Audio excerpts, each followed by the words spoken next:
How to have fun anytime, anywhere. Step 1. Go to ChumbaCasino.com. ChumbaCasino.com. Got it. Step 2. Collect your welcome bonus. Come to Papa welcome bonus. Step 3. Play hundreds of casino-style games for free. That's a lot of games. All for free? Step 4. Unleash your excitement. Woohoo! Chumba Casino has been delivering thrills for over a decade. So claim your free welcome bonus now and live the Chumba life. Visit ChumbaCasino.com. No purchase necessary. VGW Group. Void where prohibited by law. 21 plus. Terms and conditions apply. CBS Radio Mystery Theater presents...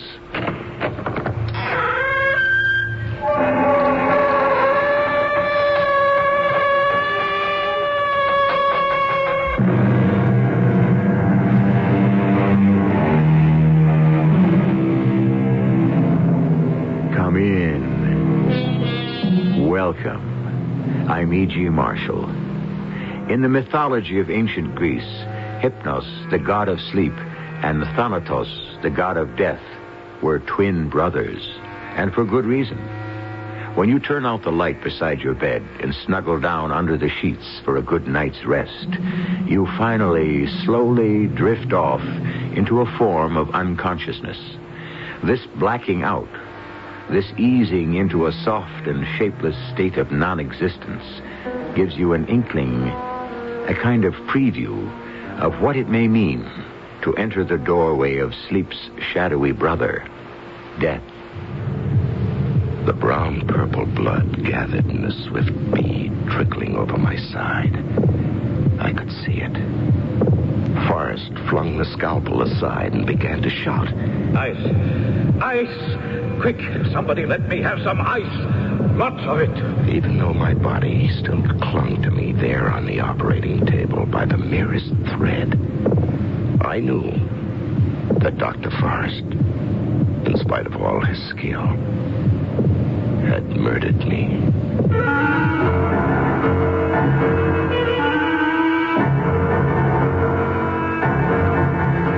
Our mystery drama, The Long, Long Sleep, was suggested by a short story of H.G. Wells and was especially written for the Mystery Theater by Arnold Moss.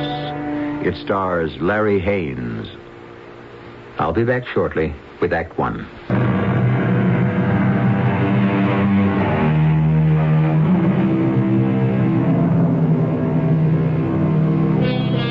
When destiny decides a man's time has run out, when a gaunt figure menacingly emerges from the half-darkness, his face cloaked under a huge black cowl, and his long, bony finger beckons you to join him, how can you be sure whether or not you are ready? By what signs do you recognize this to be the final eternal sleep, the sleep from which no one awakes? It's the night of December 31st, and Norman Hill and his wife Laurie, a couple in their middle 50s, are at home, alone.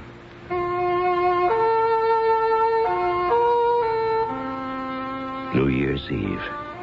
The end and the beginning. For the first time ever, Laurie and I had decided to stay home together. Why? I wasn't really sure.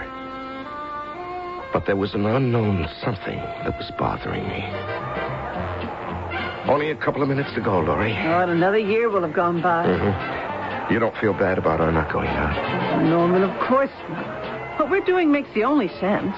This is perfect. Yeah. Just the two of us alone. In an apartment that's begging to be painted. Well, I'll have the painters in any day now, I promise. Okay. Ooh, now let's get to that jar of caviar. Right, and real imported champagne, the best that money can buy. Now, when you get the promotion they've been promising you at the office. Yeah, and the very good chance of my book being picked up as a paperback. Oh, Norman, I'm a very lucky woman. And I love you very much. And, Laurie, I love you. Still, after all these years, you don't want to trade me in for a later model? Not just yet, dear. I'm delighted to be stuck with what I've got. For a while, anyway. Well, thank you, darling. You're still very sweet and so romantic. And this is it. Oh, have some of the toast and caviar. Yes, of course.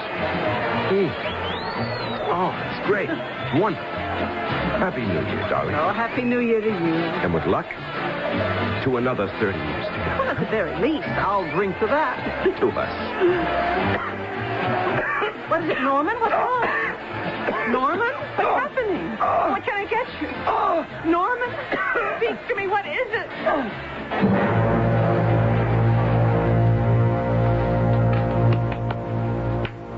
Norman?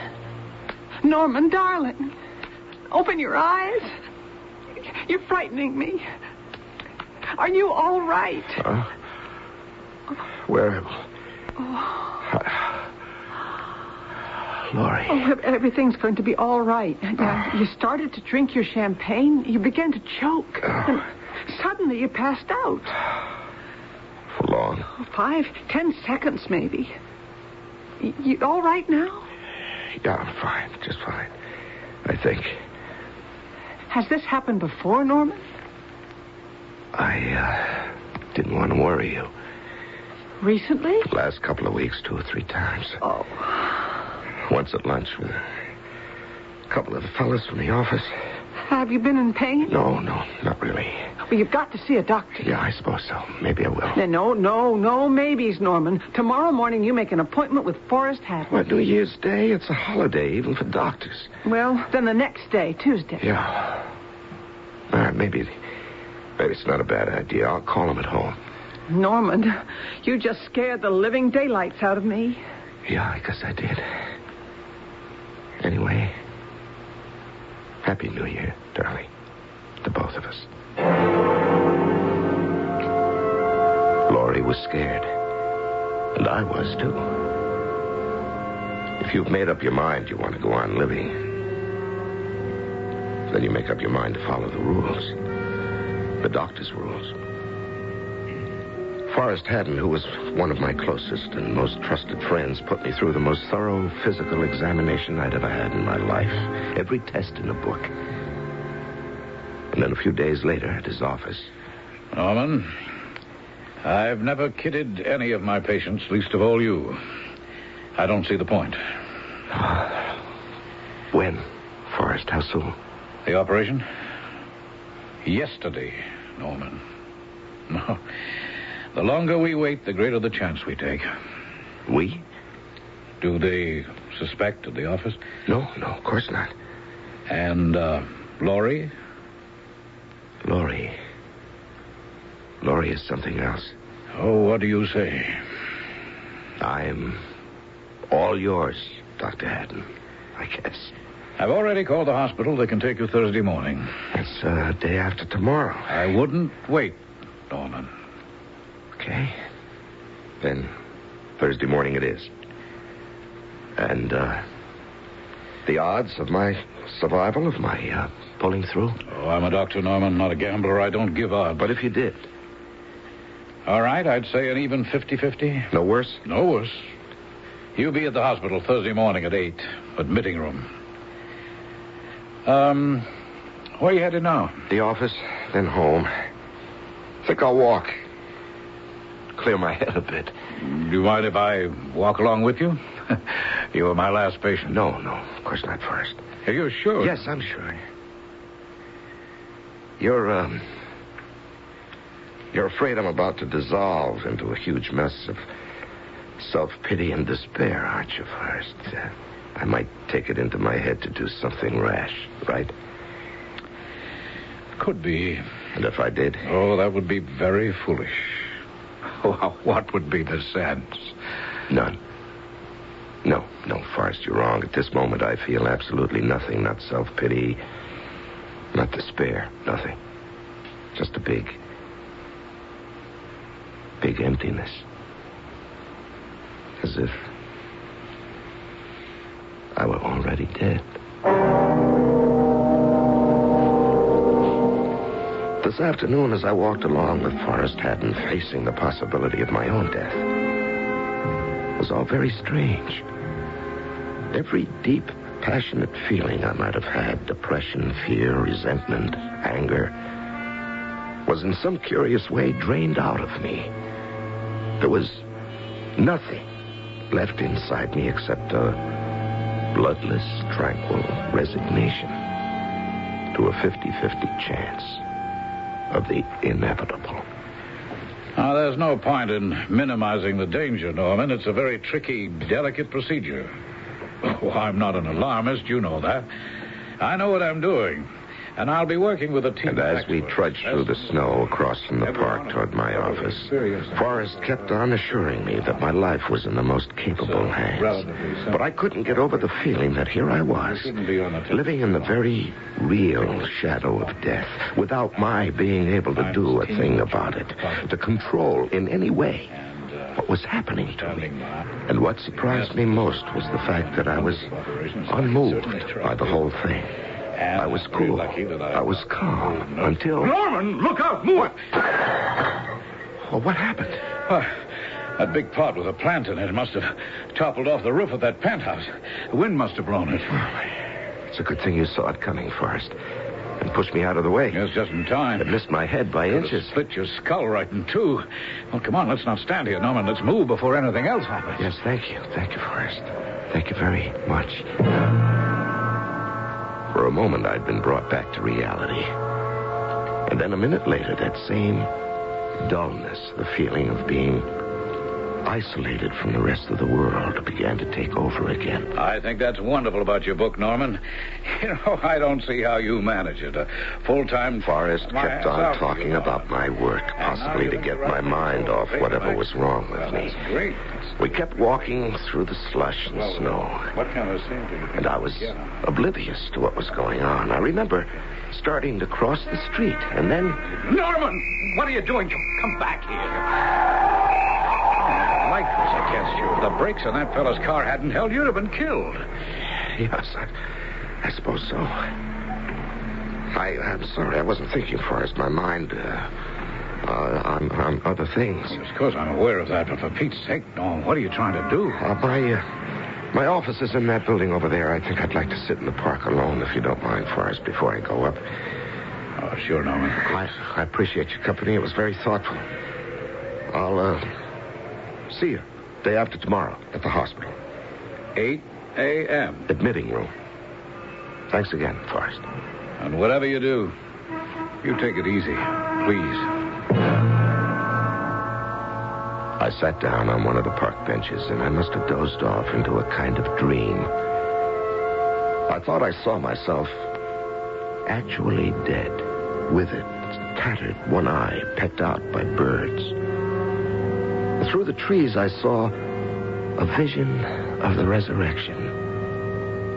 A flat plain of writhing graves and rolling tombstones.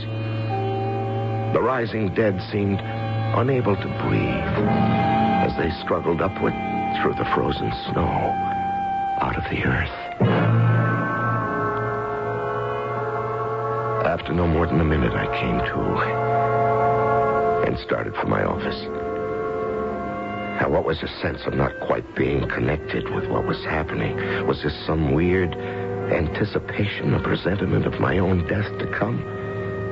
The falling flower pot, my walking in front of that automobile, were they triggered by something that was making me withdraw from all reality, all sense, instincts, even of self-preservation? Before that cold and bony hand was laid on mine, I had no way of knowing. A certain soothsayer warned Julius Caesar to be on his guard against a great peril, a peril that could lead to his death. On the day of the month, the Romans called the Ides of March. When that day came, and Caesar was on his way to the Senate, he passed a soothsayer in the street, and with a smile he said, "The Ides of March have come, and nothing terrible has happened to me." The soothsayer answered, "Yes, the Ides have come, but they are not yet gone." I'll be back shortly with Act 2.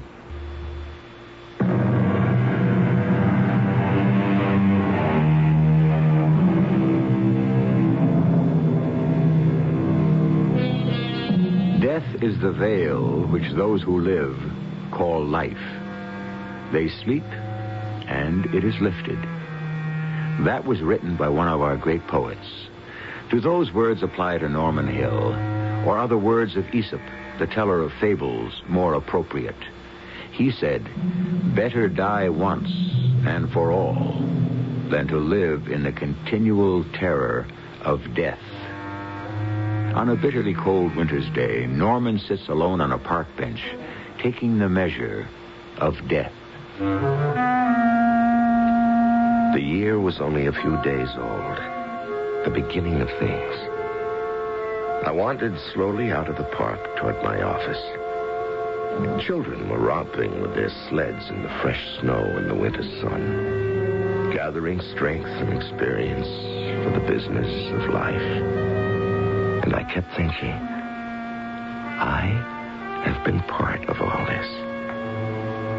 And for all I know, I'm nearly done with it now. I walked through the doors of my office, and a curious thing, no one paid any attention to me. Not a soul even looked up from his desk to greet me. It was as if I weren't there. I couldn't understand it. Had I suddenly become invisible or what? I got to my own little cubicle of an office, and I felt a sharp jab of pain just below the heart. My office was bare, completely bare. The chair and the desk were gone, the carpeting, my books, the pictures on the walls, everything. My nameplate on the door, even that had been removed. And for the first time since leaving the doctor's office, I lost the feeling I'd had. That feeling of numbness. Now, what's been happening here? Where are my things? Huh? Will somebody talk to me? Talk to me! Hey, easy. Norm, take it easy. Relax. Now, Mr. Lewis, what is this? Just look at my office. Surprise! Surprise? Now, for Pete's sake, what on earth are you talking about?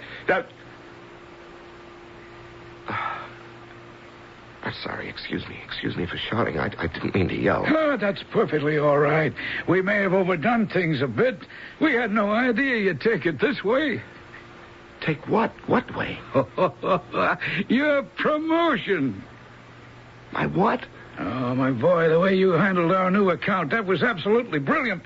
No one in the office could have done it the way you did. And so the board and I decided to kick you up to an executive vice presidency. Congratulations. Yeah, that's wonderful. Wonderful, Mr. Lewis. Thank you. Thank you very much. That's why we had them clear out your old office. The big one in the corner, over there. That's yours. All new furnishings. Your personal things are already in. Well, you know, for a minute there with nobody in the office even looking at me. That was part of the act. Part of the surprise. Yeah, well, I must say you threw a real scare into me. I had the feeling maybe I wasn't really here, that none of those things was actually happening. Oh, they're happening all right, Mr. Vice President. I hope you'll be with us for a very long, long time. Well, that, Mr. Lewis, at the moment is a little questionable. Questionable? Well, I'll know better on Thursday morning. Now, look, we're ready to match any offer anyone else is making you. No, I doubt that you could match this one, Mr. Lewis. Anyway, I wouldn't call it an offer. Not exactly. On my way home, I found myself lost again in a shifting maze of thoughts about death. I felt more and more certain that on Thursday morning, I was going to die under the operation. Laurie? You home, dear? It's me. My wife wasn't home. She was shopping, of course. Shopping. At this time, something very odd was going on. The chairs, the sofa were all covered with big white sheets. Every surface of every table had been cleared. The drapes had been taken down. And that dull stab of pain hit me once again in the pit of the stomach. I started for the bedroom to change my clothes. Hello? So glad to find you in at last. Been trying to get you all afternoon. Who is this? Who's calling? About the arrangements. The director wasn't quite clear about one or two of the details. What arrangements? Which details? Who is this? First, he wasn't altogether certain how many limousines you had ordered. Limousines? The remains will be properly embalmed, of course, as ordered. But was it your desire to have the lid of the casket of the departed left open or closed? Now, will you, for heaven's sake, tell me who this is? Sir, you are not answering my question. Now, before I hang up on you for the last time, who are you? Who is this? The Golden Rule Funeral Services, of course. Serving families, as you know, with dignity and sympathy at all modest costs since 1898. This is the secretary of the director speaking, Mrs. Havencastle. Funeral services?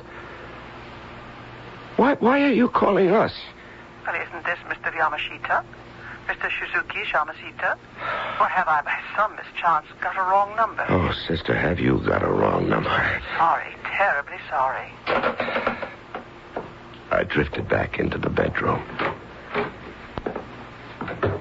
Is that you, dear? Oh, what a surprise. What a big surprise. Laurie? Have you been home all this time? Of course, in the other bedroom, trying on a couple of new dresses I bought. I had the door shut. Is that one of the new dresses? Mm-hmm. What do you think? And what are you doing home? At this time of day, that is. Well, it's been a long day. A pretty full day, too. I saw Forrest Haddon this morning. He had the x-rays, lab reports, everything. And? He's operating on me Thursday morning. That soon? Yeah, my chances of getting through the operation are no better than 50-50, Forrest says. Laurie, at the office, I've been promoted. Executive vice president. New office, new everything. Isn't that wonderful? Yeah, vice president. Maybe for one whole day. What do you mean by that? Well, I could be dead day after tomorrow. Norman, dear, worrying about it isn't going to help. Now, both of us, we have to think positively. And feeling sorry for yourself won't help. You know, a strange phone call as I came in. Funeral parlor. What? Yeah, it was the wrong number, they said. Now, Laurie, what on earth is going on here? Now, what's wrong? Tell me what's wrong. Norman, you're hurting me. Let go of me, please. What's the matter with you? Why have you got sheets all over the furniture? Why is everything cleaned up and put away? As if we or you were going on a long trip someplace, as if I were making arrangements to close down the place. Now, why? Darling, you know as well as I do. The painters are coming in to do the apartment tomorrow morning. Tomorrow? Now, try to control yourself. I know the strain you've been under. It's not been easy for me either. I don't know. Your whole attitude since I came in, like I was speaking to a stranger, the way you look at me, the way you talk. It's all in your mind. As if for some reason you were frightened of me. As though you were looking at a ghost. Somebody who'd come back from the grave. Norman. That dress you're wearing. What about when you take it off, that's what a widow wears, isn't it? You're in mourning for me already. Oh, Norman, you can't mean what you're saying. That's a black dress. It's black. Out of respect for the dead. Let me turn on the lights. Now, what color is my dress, Norman? It's blue. It's blue, isn't it? Kind of a navy blue. I thought it was black. I'm sorry. It's all right. Laurie, what's wrong with me? Oh, you're upset, Norman. Terribly upset. And you have every reason, every right to be. Oh, look, darling, why don't you lie down for a bit? You know, when Forrest told me about my chances of pulling through, my body, my mind, everything seemed to go numb, lifeless.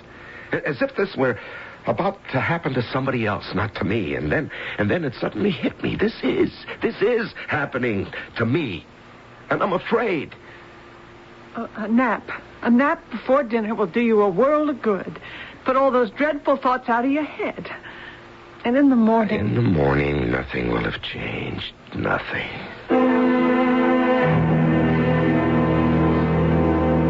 in the morning. After tossing frantically in my bed all night without even a minute's sleep, I had an idea that I thought might put my mind at ease. Laurie, let's drive up to Avalon. Avalon? Uh-huh. The cemetery? Yes, exactly. You want to drive to the cemetery in this rainstorm? We'll be drowned. Darling, I'd like to go. I'd just like to walk around and look at the family gravestones. You know, the whole families. I don't know why, but I think it'll make me feel better. Well, if that's what you want, dress warmly. Oh, it'll be freezing up there. And we'll take 2 umbrellas. Thank you, Laurie. In less than an hour, we were at Avalon Cemetery, where my family had been buried for over 100 years. And we stood there before the big family plot while the wind almost tore our words away and the rain drummed down on our 2 black umbrellas. Oh, keep your coat buttoned tight around your neck. Yeah, that's Grandfather Curtis over there, my mother's father. Christopher Curtis, born 1859, died 1911.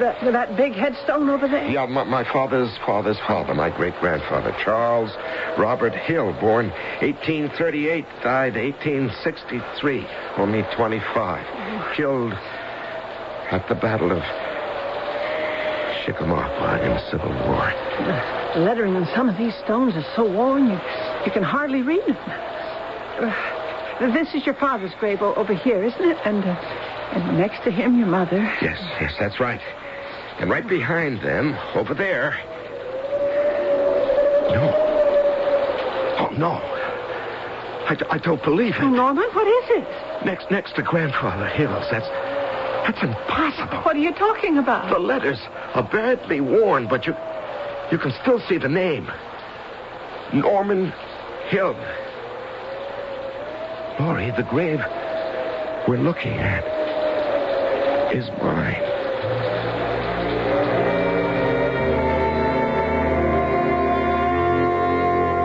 At this moment, it would seem that his fear of death has led Norman Hill to the point where he questions whether or not he is still alive. With Shakespeare's Prince of Denmark, he may be thinking, for in that sleep of death, what dreams may come when we have shuffled off this mortal coil must give us pause. There's the respect that makes calamity of so long a life. I'll be back shortly with Act 3.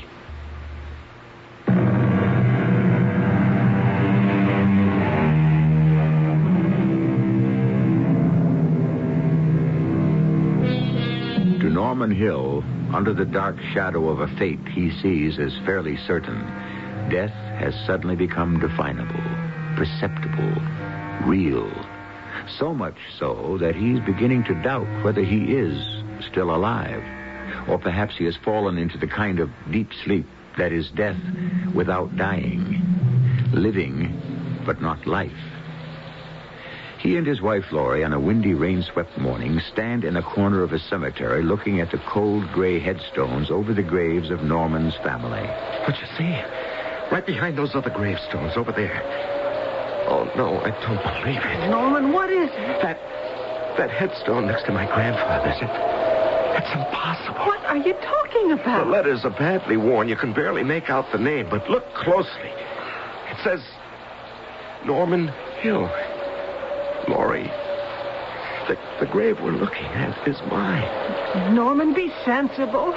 Now, get closer to it. Look again. I know, it's so hard to see in the rain. Well, look at it. Look at the letters.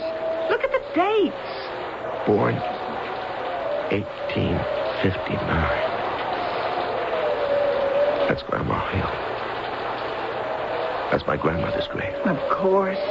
And her name? Her name was Norma. I was named after her.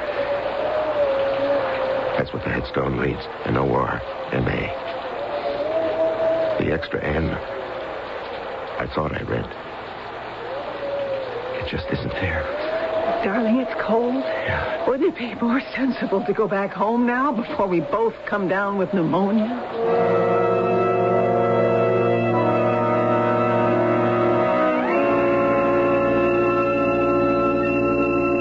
morning, I was up at dawn. I'd been awake and hot and thirsty all night long. The glow of pain under my ribs seemed more massive than ever. We better go, Norman. Sure. On the dot of 8, I checked into the admitting room at the hospital. I kissed Laurie. Was it goodbye? After what seemed like an eternity of details of preparation, I was finally placed on a table and wheeled into the operating room. Forrest Haddon, in his operating greens, was standing over me. Good morning, Norman. How do you feel? All right, I guess. Will it hurt much? No, not a bit. You'll be out cold under a general anesthetic. And your heart's as sound as a bell, so we don't have to worry about that. Oh, that's good. All right, now, Norman. Start counting backwards. Begin with 100. Backwards. 100, 99... 98. 97. It's very good, Norman. Excellent. 96. 95. 94. Just breathe normally. 93. It's fine. 92. Fine. 91. I knew I'd never come out of the ether. Just as I was going under, I think I heard Forrest say to one of his assistants, "We've got to be extra careful. One little slip of the knife into a branch, any branch of the portal vein, and we're out of luck." I could still make out his words. This was my last moment of awareness, my last act of consciousness. 73, 72, 71. And then, great silence. A monstrous silence. An impenetrable blackness came over me. There must have been an interval of absolute unconsciousness, seconds, maybe minutes. Then I realized I was not dead. I was still in my body. But all the sensations that make up the background of consciousness had gone. I do not think I saw. I do not think I heard, but I was aware of everything that was going on. Forrest was bending over me. The lower part of his face was masked. Behind his glasses, his eyes were intent, unmoving, glued onto whatever he was doing. Stand by with suction. Scalpel. I saw him reach for the scalpel, a large one. I saw him slice into my flesh with swift dexterity. It was interesting to see myself being cut into as if I were a drum of cheese without the slightest bit of pain. I was looking into Forrest's eyes, into his mind, his brain. I could see that he was being extremely careful, afraid of cutting a branch. What do you call it? Oh, yes, a branch of the portal vein. And ending my life right there and then. I could read his thoughts in his eyes. You're right, Norman. Absolutely right. I'm struggling between the two possibilities of either cutting too little or cutting too much. And I'm afraid. And then, suddenly, like an escape of water from under a floodgate, I could see a great, swirling uprush of horrible realization in Forrest's eyes. Damn. The vein. I've cut into the vein. The brown-purple blood gathered in a swift bead trickling over my side. Forrest flung the scalpel aside and began to shout, "Ice! Ice! Quick, ice! Lots of it! And hand me that clamp!" Thoughts rushed through my mind with incredible speed, but with perfect clarity. Even though my body still clung to me by the merest thread, I knew that in spite of all his skill, Forrest had killed me. I was aware of a growing pull upon me, as though some huge magnet were drawing me out of my body. The doctor, his assistants, the nurses seemed to have vanished. And I was in midair, flying swiftly upward. And the circle of scenery beneath me grew wider and wider. And the sky became deeper and richer in color until in no time at all, it had become a terrifying black, as dark and foreboding as no blackness I had ever beheld before. An innumerable host of stars broke out upon the sky, and then as from nowhere, the sun suddenly appeared, wiping out the darkness, an incredibly strange and wonderful disk of blinding white light rimmed about with a fringe of writhing tongues of red fire. Turn away, Norman. Don't look at it. Protect your eyes. How do I do that? Put your hands over your eyes. Just a minute. Who are you? Where are we? I'm here to help you. Why, I can't see you. I have the feeling that I've not left the Earth, but that the Earth is pulling away, leaving me. It's interesting that you should notice so soon. Well, not only the Earth, but the whole solar system seems to be streaming past me. I wonder if scattered in the wake of the Earth there must be others like me, maybe millions and millions of them floating through space, the same as I am. That's altogether possible. But suppose I should collide into some of them. Oh, that's not very likely. Why not?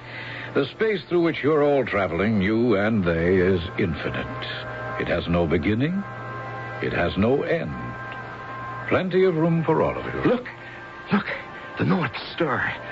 Over there, the Little Dipper. And isn't that the Southern Cross? It's so clear, so big. You know your stars. Well, you see, in my latest book, Lost in the Stars, I called it. Yes? Oh, I shouldn't be talking about my book, not now. Oh, my. Such color. As though the light were coming from a world of sapphires and that big red one down there, like a brilliant ruby rushing up to us. That's Mars. And that one is Venus. Oh, yes. And the one with the little moons around it and all those rings. Saturn, of course. Oh, yes. And those rings are all crystals of ice. Now, with luck, we get to the interesting part. Oh, and what's that? Outside and beyond your solar system. Past all the planets you know. With luck? What does that mean? Where are we?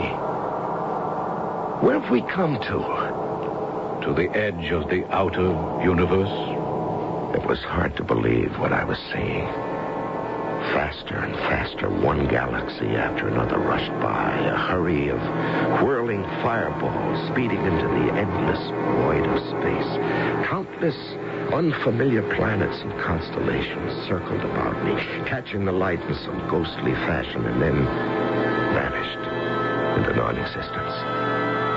I had at last reached the complete wilderness of space. And now, at last, I knew what happens when you leave this earthly life. The long, long sleep.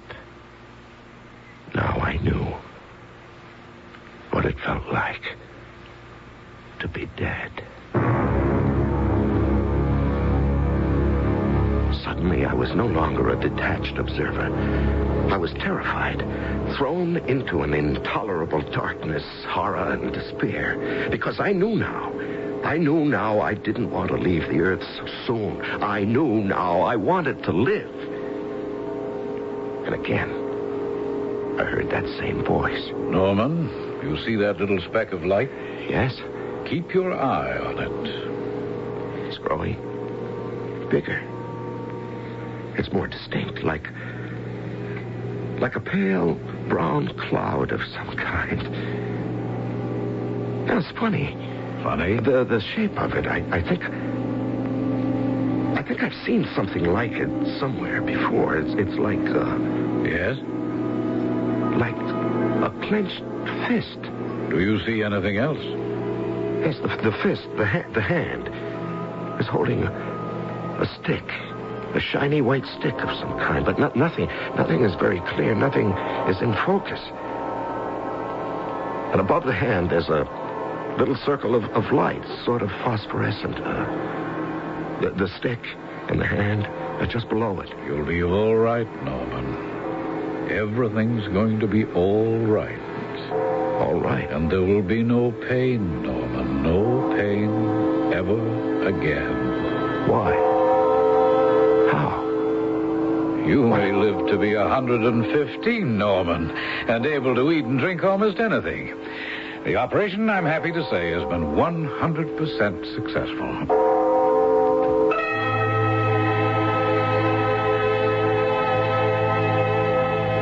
Forrest Haddon, my doctor, was standing beside me.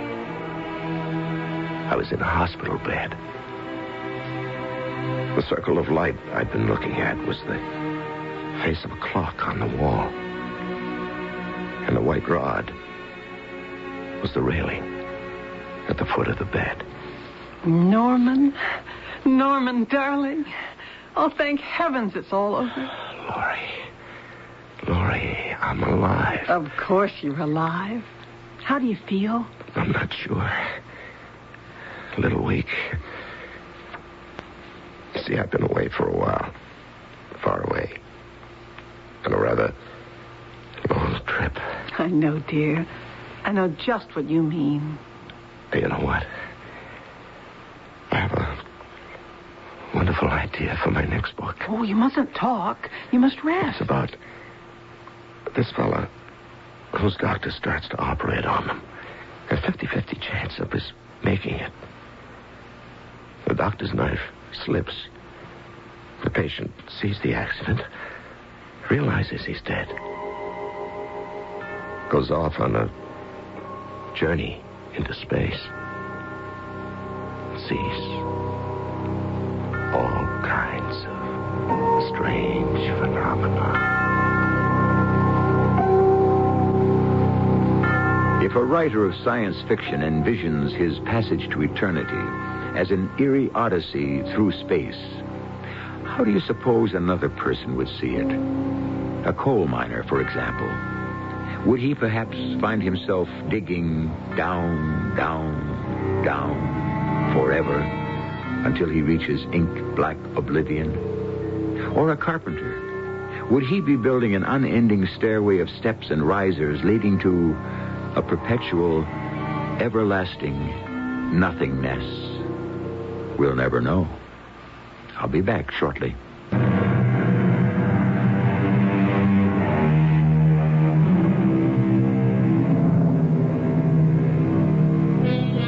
In recent days, there have been many heated discussions over the true definition of the word death.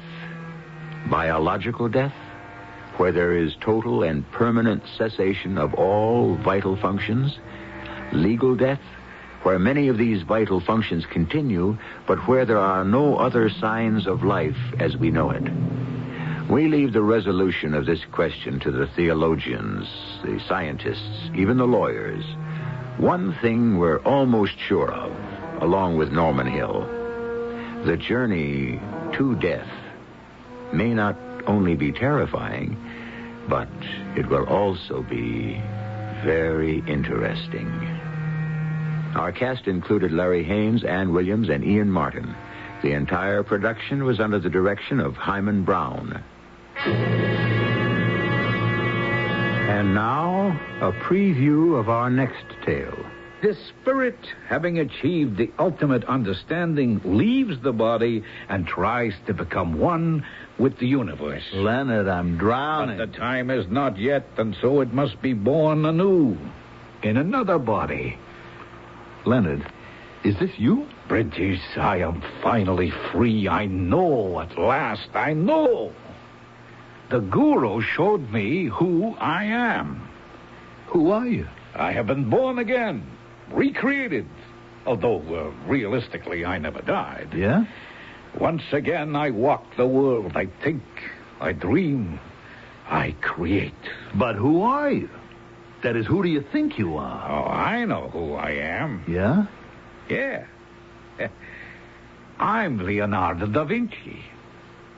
This is E.G. Marshall inviting you to return to our Mystery Theater for another adventure in the macabre. Until next time, pleasant 3.